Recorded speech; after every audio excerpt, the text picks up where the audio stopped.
You are Locked On Eagles Postcast, part of Locked On Sports Philadelphia, on the Locked On Podcast Network. Your team every day. Can you say top spot in the NFC East? I know I can. Eagles beat the Commanders. It's Jason Myrtetus, Harry Mays, the Locked On Eagles Postcast. We're going to break it down stem to stern. And, Harry, I'm going to make the case why this team might be, dare I say, maybe special? Could be. What's going on? What's your first instant reaction here? Well, my instant reaction is it was kind of an ugly football game, but a great win in the division. These games tend to be, ugly against teams like Washington, who came in here, off a loss and, looking to rebound. They were, the Eagles were in first place coming in. Now they got a 2-game lead in the loss column on Washington. It's a two-team race. So the Eagles, really jumped ahead with this win here tonight. And it wasn't pretty. They weren't great. Neither team was great. I thought the defenses played really well. And I was glad to hear Al Michaels and Herb Street give credit to Fangio and this unit, because they have really come together over these last couple of games, albeit against maybe some lackluster competition. But tonight they did a masterful job on a rookie quarterback who wasn't playing like a rookie quarterback until tonight. He looked like a rookie tonight. And I know he's got the cut on his hand in between his, 2 fingers on his throwing hand, which isn't good. He's got the rib issue too. But the Eagles defense really did a number on the number 1 wide receiver for the Washington Commanders. McLaurin wasn't even targeted until the second half of the game, the first drive of the second half. And then he finally caught his first pass with 10 minutes left in the fourth quarter. Yeah, only one receiver catch going into the fourth quarter. Was all tight ends. Right, it's all tight ends and backs. Ertz had a big night, and Eckler, he catches a lot of balls and makes a lot of plays. But that was really the offense. They got that early touchdown, when they had Robinson sort of pushing the pile into the end zone after they had the big screen pass to Eckler that went for 34 yards, where he was Bowen was trying to tackle him for 15 yards, and then he finally got him down after a 34-yard gain. Robinson had another big run for 18 and then pushed it over, and it was 7-0. And you're like, here we go again. This Eagles slow start, the offense is sputtering, and then the kicker had his worst night as a professional tonight. This really hit me by surprise. This is really out of character for him. Yeah. Missed 2 field goals and an extra point. Yeah. And here we sit saying, complaining about Sirianni pulling points off the board by going for it on 4th and whatever, or going for 2 rather than, kicking the extra point, all this stuff. No wonder. Elliott just handed him a couple reasons to do it next week when they play the Rams in L.A. because he was awful tonight, but they survived it. Yeah, but usually you don't expect that from him. Right. You usually expect automatic. So yeah. Maybe all that taking points off the board messed his head up. I don't know. Let me tell people that this postcast is brought to you by FanDuel. You can start the season with a big return on FanDuel. New customers can place a $5 bet, and you'll get started with $150 in bonus bets if you win your first $5 bet. Visit FanDuel.com to get started. Yeah, it was weird. It was a weird game again. Mm-hmm. A lot of these Eagles games have been weird, but I wonder is this the product, the cumulative product of having an offensive line that can overtake a game eventually, and having so many weapons that eventually the other team gets overwhelmed on both sides of the ball? Yeah, both sides of the ball is right. This Eagles deep, this Jalen Carter, I'm telling you. Oh, road grader. He's better than Fletcher Cox. Oh my goodness, that's early. Yeah, I think he's better. He's better. Wow. This guy doesn't take plays off. He's out there humming every play, man, and he's getting in the backfield, disrupting stuff. Even if he doesn't make a tackle or a sack or something, he, like on that one play where the Washington ended up going for it on 4th. On 4th down. Yeah, he was amazing. He had made the play 2 plays earlier, and then in 4th and 2, he's the guy who busted in there from the line and caused Daniels to move out to his right. Yeah. And they ended up Bowen ended up making the play by the sideline, but it was Carter that really started the play. Yeah. He's just so active and so fast, like off the ball. He's in the backfield before you can blink. Yeah, and the thing is, he's a disruptor. Yes, even if he that's doesn't what- get credit Right. for a sack or a tackle, Yeah. he leads them right into the teeth of the defense because it breaks everything up. On that Daniel on that play kind of bobbles that snap and it throws Yeah. his timing off. That play was shot. That from was the DOA. get-go. Yeah, Yeah, that was I DOA. can't believe they didn't kick the field goal there. That was sort of like a Sirianni situation I from agree. weeks past. But they didn't kick it, and then Goddard's wide open. 2 plays later, and then fumbles, and Calcaterra is right there at the right time, jumps on the football. 3rd and 3 from the Washington 23, and Saquon goes in for the score, and it's 19-10. After Elliott made the extra point, and you're thinking, that's a 2-score game. Yeah. The game was basically over there. Yeah. Even though the Commanders come back and they get the 18 points, it looks a little closer than it was in finality. But, I mean, it's just one of those things with this team. I just think that they wear out the opponent because you've got to be so detailed when you play against them because, you never know when A.J. Brown is just going to be that monster guy. Right, or and he Devontae. wasn't tonight. And No. neither one of those guys The offense wasn't were great, tonight. Harry. I mean, Smith made a nice 21-yard catch just before the half that ended up leading them to their field goal that he actually made, the 21-yarder. But he didn't really do much at all tonight. A.J. Brown had a couple of catches, but really wasn't a huge factor in the game. But this Saquon Barkley he's a home run hitter. At any moment, he can go to the house. And he did it twice tonight with some decent-sized runs. Gainwell had a couple of good runs tonight. Good chunks, yeah. They had that series. Let's go back to that series because that was where I really thought not only did they take the lead, they just really took control of the game. Just third quarter? Hurts made an unbelievable play at the sideline. It looked like he might have been out of bounds, but they looked at it and he extended the ball to get the first down. He didn't allow his foot to go or his leg to touch the out of bounds. The defender made a hell of an effort to try to tackle him, but he got the first down. He leapt. And then you got Gainwell 13 yards, Gainwell 14 yards, Gainwell 5 yards, and then they get the push touchdown to go up 12-10 because Elliott missed the extra point. Yeah. I thought they were going to go for 2 there. I couldn't believe it because Al Michaels, he misses the extra point, and that's a big one. I'm going, oh my goodness, they're only up by 2 now. Up by how 2. do you miss that? Yeah. Oh, it was brutal. But Barkley, in watching him, and I know that Al Michaels and Kirk Herbstreit commented on it, in particular Herbie did, where he talked about the emotion after he scored that long run touchdown. What was that? The 39-yard touchdown that he scored late in the fourth quarter. And this dude just looks like I've been stuck in that New York Giant cesspool where I had no line. It wasn't going anywhere. Never had a good quarterback. Yeah. I mean, they committed all that money and just wasn't right there, the whole situation. And he comes here and he's got this offensive line. It's not all on him, but damn, is he a big part of it. I mean, Harry, he's leading the NFL in rushing now and yards from scrimmage. Yeah. Insane. All right. Yeah, Derrick Henry will play against Pittsburgh on Sunday. We'll see. Well, that won't be an easy thing to do, though, against that Pittsburgh D. It won't. But, I mean, he's terrific. And, like he can break it for a big one, on any play. He was kind of bottled up in the first half. Yeah, he was. Like 70 yards or not a ton. Yeah, he was. Everybody was bottled up in the first half. Yeah, he was averaging like 3.5 yards per carry, 3.3, something like that. I mean, they had 42 plays on offense, did the Eagles, in the first half, and they had 3 points. 4.1 yards per play. I mean, That's it was crazy. Nothing was happening. Hurts went into the blue tent right at the end of the half. Was getting checked for a concussion when he got banged up in the red zone just before the half. So you're like, man, what's going on here? And then you saw him running into the tunnel at halftime. So you're figuring if he's got a concussion, he ain't running around. Yeah. So that was pretty good. But A.J. Brown only had 3 receptions and 42 yards at the end of the first half. So. Yeah.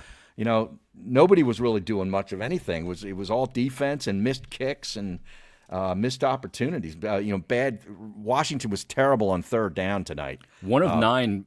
They end up 3 for 12, but that's just because of that last drive. They were 1 for 9 prior to that. Yeah, and that's a huge, huge element to be able to get off the field on third down. I think Hurts in the first half was like 10 of 18. It was very unspectacular. Yeah. No, not good. And just to get back to Jalen Carter, man, he seemed to be pushing the pocket all night where how many times did you see Daniels backpedaling while he was throwing the football, kind of trying to find something down the middle, maybe to the tight end, and he'd come up short with the throw because he couldn't really step into the throw because Jalen Carter's pushing the pocket right in his face. Yeah, and that's exactly what you mean when you say the Eagles made him look like a rookie. Yeah. Because he couldn't find a clean spot to deliver the ball. He's throwing it off his back foot, and you're never going to have enough on it. And he really didn't do much with his legs. I know he wanted to run the ball more tonight than he has the last couple of weeks because they've been trying to not allow him to run because of the ribs. Yeah. But he really wasn't able to kill the Eagles tonight with his legs either. So, really good defensive effort. I really got to commend them on that. And, Hurts didn't turn it over. He wasn't great, but he didn't turn it over. That's an impressive thing, though, too, because sometimes when you struggle, that's when you try and do too much, and that's when you turn it over. And in a tight game, that could have made it all the difference in the world. But he just stuck with it. And maybe that's his maturity coming in now. Yeah. I mean, they've won 6 straight games. We're going to talk about the D coming up next. We're going to go a little deep dive on the D. Okay. Because they mentioned this stat on the broadcast that I want to bring up to you about how just incredible this D has been at preventing the opposition from getting the ball in the end zone. So we'll focus on the D coming up next, and we'll be back right after this. All right, NFL fans, got to tell you about FanDuel. How about the big return on FanDuel, America's #1 sportsbook? When you get a hunch in the middle of a game, like you're watching this game, you're watching the first half, and you're going, man, where's this whole thing going with this game tonight? But if you had a good vibe, then you could cash in real good. So you can check out the latest stats, view live play-by-play, and so much more on the same page where you're placing your bets. You don't have to navigate through all these windows and all that crap. No, you can do it right there, all in one spot. And you'll get started with $200 in bonus bets guaranteed when you place your first $5 bet. If you think a team has momentum and they're going to score on a drive, well, live bet it. You might as well. FanDuel has made it super easy so you don't miss any of the action. And with FanDuel, it's not just straight bets and parlays. That's old school.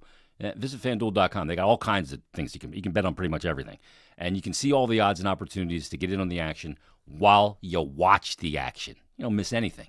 That's FanDuel.com. Visit FanDuel.com, and you'll get started with $200 in bonus bets guaranteed when you place your first $5 bet. Go to the website. Visit FanDuel.com.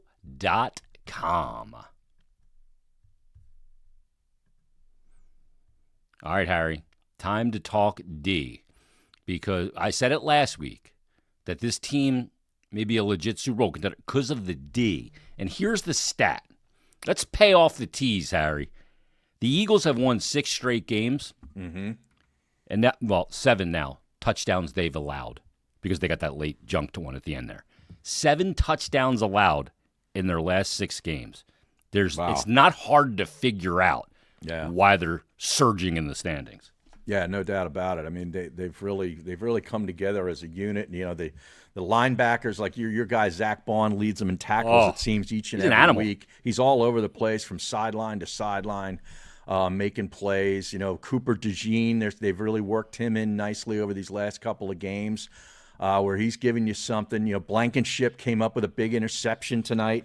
It just seems like when they need to make a play, somebody steps up and makes it. I mean, Josh Sweat had a sack tonight. Mm-hmm. N'Kobe Dean? No. It was Nolan Smith. Nolan Smith. Yeah. He's got a couple. He went 3 or 4 games in a row with a sack. Yeah. Earlier in the season, they just seem to be getting plays made when they need them. It's like. I can't say enough about Jalen Carter. He's to me, he may be the best defensive tackle right now in the NFC. Wow. Yeah, he really could be. Dude, this guy is unbelievable. Yeah, and there were some concerns when they drafted him about some character issues. Yeah. I'll take an angry defensive lineman that can explode off the ball like that any day of the week. Absolutely. I can fix character, Harry. I can't fix those other things. Well, yeah, I mean, when you have a good locker room, too, and a good culture, with your organization, a lot of times those things never become problems. And, we didn't talk about him too much tonight at all, is Quinyon Mitchell, but he had to be doing a hell of a job because this wide receiver unit for Washington did nothing tonight. Yeah. I mean, the corners, Slay, everybody did a really nice job on the back end. And they probably focused on him, being the young rookie and everything, too. Sure. And for him, I think he's been good. He got great, long arms, and doesn't get doesn't get toasted. He's not afraid. Yeah. Yeah, he's not afraid. He's got the swag. The whole defense has got a swagger. Like, I watched that unit, really the whole team, but that defensive unit just seems like they're so bought in together. Mm-hmm. And, yeah, Carter is probably the leader and the best guy on the defense, but it's a sum of the parts defense, right? Yeah. Because you get those big plays, whether it's from Bond or, you get them from Carter and other guys all through there. And then Blankenship, like you said, gives you the interception. And it's just one of those, like, who's going to step up now?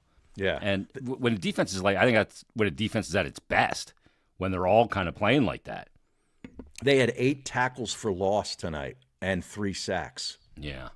Did that unit. So, really good job. Yeah, you got to give a lot of credit to Vic Fangio. I mean, Fangio is the guy that moved Bond to the inside. He was an outside linebacker. Right. And said, I think he said to him, "You ever play inside?" He's like, "Nah, I think you work there."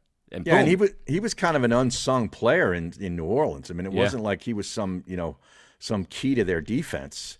But now he comes over here and is within this unit and just fits perfectly and is now becoming a guy that, each and every week, offensive coaches are, have to like sort of game plan for him. Yeah. Because he's just making so many plays. Now, there was a weird situation. I know you love Herb Street, but he called Fangio Vic Fangino tonight. Did you notice that in the first half? Yes. Fangino. And Crossing Broad, of course, caught it, so they put out a tweet on X. Vic Fangio plus Mark Mangino equals Vic Fangino. Oh, my goodness. He's combining his names. Something Bruno would have done back in the day. Well, there's no doubt about it. Vic Fangino, Harry? I'd be like, who's Fangino? Yeah. Who are you talking about? I could just hear the birdie from Bruno drop. Who? Yeah, exactly. Oh, man. The Eagles held the Commanders to 264 total yards, Harry. And the thing that's interesting about that is the Commanders came in with the 4th-ranked offense at 377 yards a game. Right.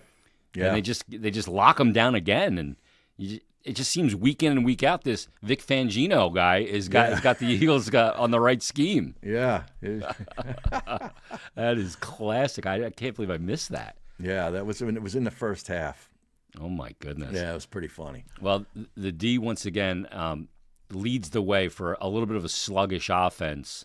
I don't worry too much about the sluggish offense, Harry, because these short weeks, I'm not a fan. No, I'm This not game either. should not be played on minimal rest like that. I know. I put that out on a tweet, and it's a shame because it was a really big game for both teams.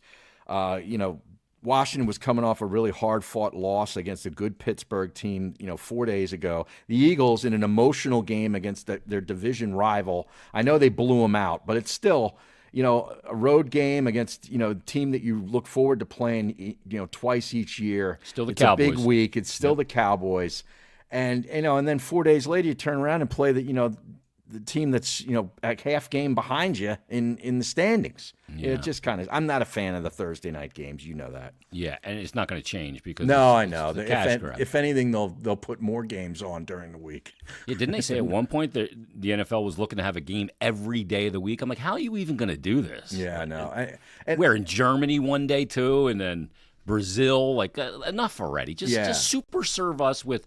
If you want to give us 3 days, okay, we'll accept it with the Thursday game. Yeah. But as soon as the college football season's over, get rid of the Thursday game. Just give me Saturday. Sunday, and Monday. Now, I know they get, extra couple days now, both teams do for their next game. But still, like somebody said on Twitter, when they answered, Mr. Citywide said, why is it so hard to have teams play on Thursday nights following their bye weeks? It's a good point. There has to be a way that they could do that, right? Can't you do that in the algorithm of the schedule making? Exactly. Then it wouldn't be so bad. Yeah. But, because then nobody's playing on 4 days. Yeah. Because the practice week is lost. Yeah, they get a couple of days now. They're 1-6 straight. Give the boys a couple of days off. Don't even come in. You need treatment. Stop by. That's it, right? Right. And you're going to go out to L.A. for the next game. But the other thing that's impressive, I think, helps this D, Harry, is the possession time. Once again, the Eagles win the possession time. Yeah, they did. Because of the commitment to the run. They commit to the run game. And even if it doesn't work spectacularly well, like the Eagles in this game again tonight, total rushing yards. They ran it good 228. Yeah. I mean, goodness gracious. Washington ended up with 93. Mm-hmm. When you outrush a team 228-93, and what was pretty much a close game for most of it, that helps your defense. No doubt about it. Yeah, I mean, it was 12-10. And then all of a sudden, it's 10 minutes left in the fourth quarter, the game just got away from Washington. Blankenship made that interception, and Saquon 39 yards later is in, and then it's 26-10. Yeah. So the game was close, but yet you sort of had that feeling that the Eagles were going to bust out and win it. Yeah. Well, I know at least I did. Those fans that were down there, we're going to talk about them coming up next and why it's fun to be an Eagle fan again after the craziness of last year. We'll do that right after Harry tells you about Prize Picks. Yeah, Jason, Prize Picks is the best way to win real money this football season. Which players are going to go off like Saquon did tonight? Which ones aren't? Like Daniels. Make your picks in less than 60 seconds and turn your sports opinions into real money all season long on Prize Picks. Prize Picks is America's #1 daily fantasy sports app with over 5 million active members. It's the easiest and most exciting way to play daily fantasy sports, too. Unlike other apps, on Prize Picks, it's just you against the numbers. You can now win up to 100 times your money on Prize Picks with as little as 4 correct picks. Prize Picks puts their members first, so all withdrawals are fast, safe, and secure. Prize Picks invented the flex play, too, which means you can still cash out if your lineup isn't perfect. You can double your money even if one of your picks doesn't hit. Prize Picks also offers weekly promotions that can lead to big payouts like Taco Tuesday. Each Tuesday, Prize Picks discounts select player projections up to 25% to provide even more value for your lineups. Just download the Prize Picks app today and use the code LOCKEDONNFL, and you'll get $50 instantly when you play $5. That's the code LOCKEDONNFL on Prize Picks to get $50 right away when you play just $5. And you don't even need to win to receive the $50 bonus. It's guaranteed. Prize Picks, run your game. All right, Harry, it's fun to be an Eagle fan again. And I know all the people were out there. I was seeing reports all day and on social media. The parking lots were bumping by 10 a.m. 10 a.m. for an 8:15 game. On a Thursday night, like the end of your work week. Right. I don't know how they do it. There was a little bite in the air, too, down there. It was. Tonight. It's too cold for me. Yeah. You know me. I'm not. Yeah. I'm anything like below this. 82. You're out. Anything below like 50, and I'm like I'm turtling up. Yeah. Yeah.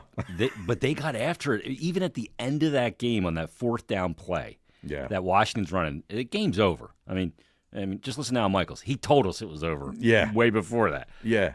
Way to retain audience, Al. He was a little premature there because he forgot that Washington hit a Hail Mary a couple weeks ago against the Bears. Yeah. And they did end up scoring and getting the 2-point conversion. Had they converted that onside kick, there would have been a chance. Yeah. So. Thank God they didn't.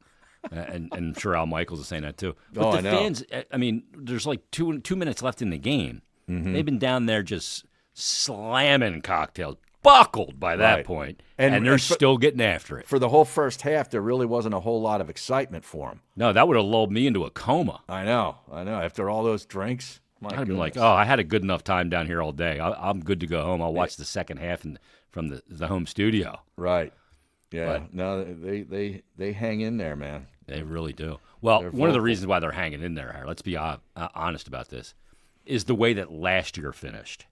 And I mean, last year they got a 10-1, and they just fell apart. Mm-hmm. I mean, just fell apart. And, the big conversation in the offseason was they got to get rid of Siri. I cannot bring him back. Mm-hmm. And then they make some changes, new offensive coordinator. Big changes. Yeah, big changes. Yeah. Every year has been big changes around him. Yeah. And they come back with him, and he's got his team humming right now, 8-2. This is the third set of offensive and defensive coordinators now. Yeah, new ones every year. Yeah. That's incredible. And I tell you, the one that was sort of controversial, with when he went to Arizona, and it was like controversy around that. Didn't get off to a very good start. He's got that team humming now. Yeah, they're in first place in the NFC West. Yeah, it's crazy. I think Saquon has added such an element to this team too. No doubt. Because the home run hitter, like every time he's on the field, you're just like, you slide to the edge of your seat because you never know what you're going to see.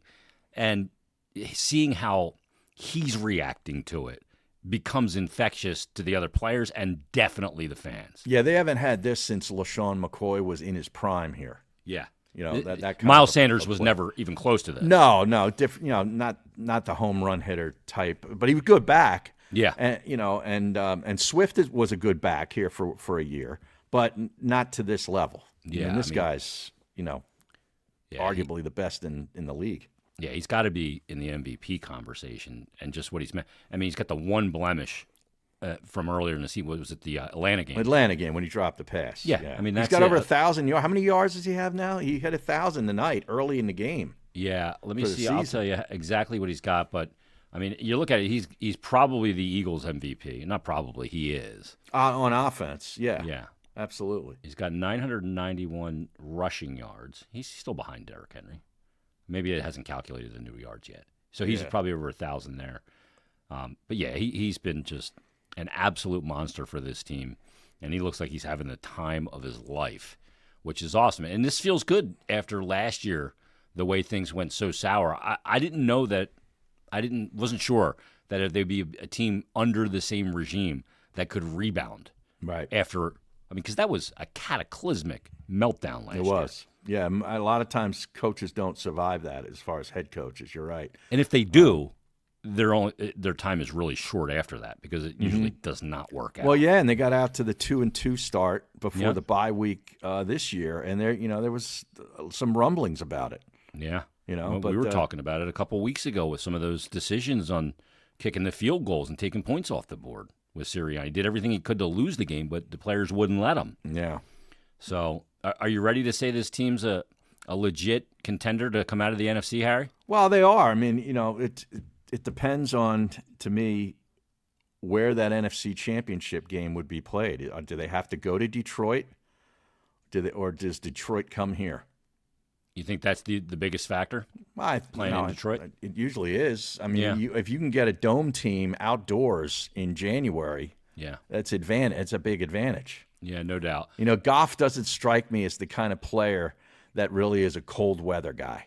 He doesn't look like he's not like a Stafford. No, he's not a big strong arm guy. He's kind of a a weaker finesse kind of. He's a very good quarterback. Yeah, and he's got really good talent around him. But he's not the kind of guy that's going to throw a ball that's going to cut through the wind in the cold. Yeah. So big advantage. Last thing on Washington, you think this is a situation where Washington's in a lot different position this season than they have been with a rookie quarterback. Yeah.